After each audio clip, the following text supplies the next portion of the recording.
everybody, and welcome to my channel Tech and Fever, and today we are going to review the Nikon Z8, an excellent camera with a nice flip out screen, and it also tilts to some angles.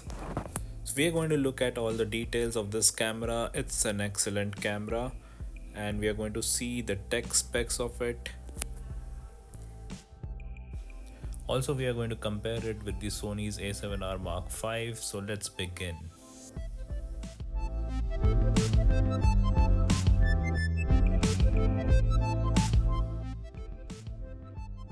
So now let us compare a couple of technical specifications of the Z8 and the Sony A7R V.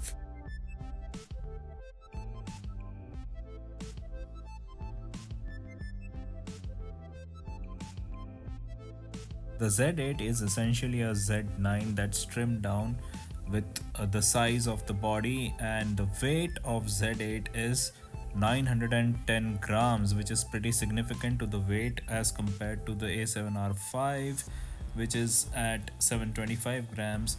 The camera has 46 megapixels compared to 61 megapixels of the A7R V.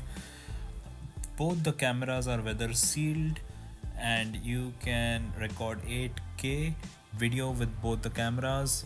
The sensor of the Nikon Z8 is stacked sensor and it produces significantly faster readout speeds. ISO tops out at 32,000 versus the 25,600 of the Z8.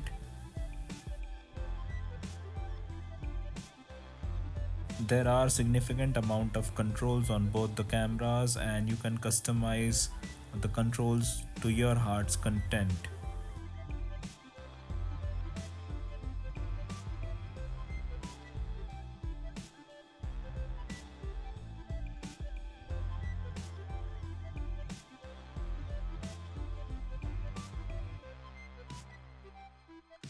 When you look at the cameras from behind, the story is totally different. I really love the tilt and flip out screen of the A7R Mark V than only the tilting screen of the Z8, which is also good but not so flexible as what the Sony offers.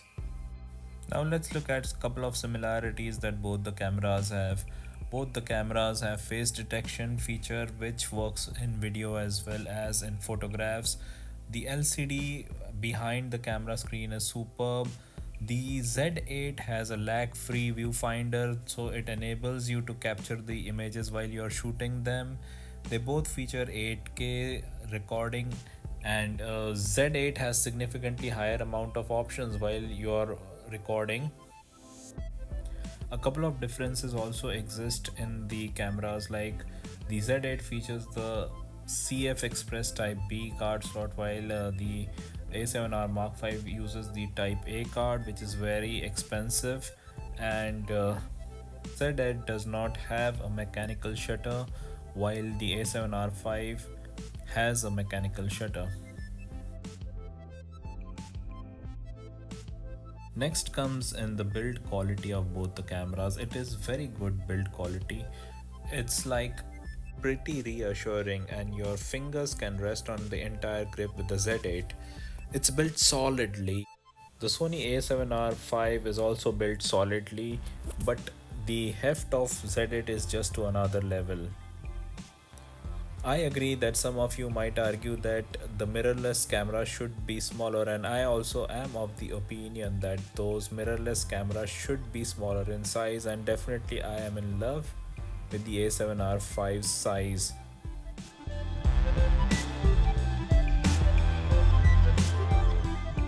The Z8 features the backlit buttons as well as the body is pretty sturdy and you can mount larger lenses, not to mention huge zooms when you're trying to shoot wildlife, and the video options of the Z8 are pretty much at par with one of the best bodies from Sony, the A7S series. There is a huge size difference in both the camera bodies, and I definitely prefer the Sony size because a mirrorless camera which is smaller to carry is my preferred choice. Call me biased, but that's what it is. I really love the A7R5, and the weather sealing on both the cameras is excellent. So the Nikon can record up to 30 frames per second. It's faster than the Sony and significantly faster at that, because the Sony tops out at 10 frames per second, but you require the expensive CF Express Type A card. The buffer on the Sony is a bit deeper, but Nikon just wins hands down on it. The battery life is better on the Sony. It can shoot up to 520 shots, but the Nikon has a little less battery juice. It can only record around 280 to 300 as per the SIPA ratings. Ergonomics of both the bodies are excellent.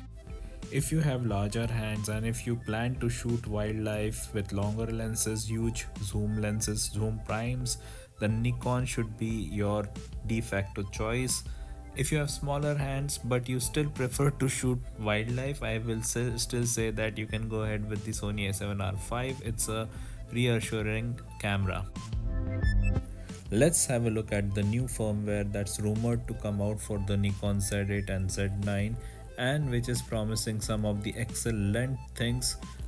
So anamorphic lens support is something that they have promised, and it would be interesting to see if they also support open gate. And the new firmware is supposed to support NRAW and lock curve, which I think might enable somebody to extract more juice from the camera for dynamic range. It could support 8.3K at 120 FPS whopping, and but only for 2.5 seconds. Support for switching JPEG continuous shooting speed. Nikon has thought out of the box, and it is thinking new things that the other camera manufacturers haven't yet done. So basically we are saying that it will capture certain amount of frames at certain pixels and then at a different pixel. For example, the camera could shoot up to 3 frames in 11 megapixel and then a frame in 45 megapixel, and again couple of frames in 11 megapixel and then in 45 megapixel. So you would get best of the both the worlds. The ability to shoot at 30 frames per second RAW mode at 45 megapixel full resolution could be added in the new firmware. Also, support for pre-RAW capture could be enabled in the new firmware, meaning that when you half press the shutter, it will take raw photographs of birds, insects, or whatever subject you are pointing the camera at. This will enable a lot of good quality pictures and you won't be missing any shots. And now let's have a look at sample images from both the cameras.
If you have made it so far, please consider liking and sharing my videos and subscribe to my channel. Thank you.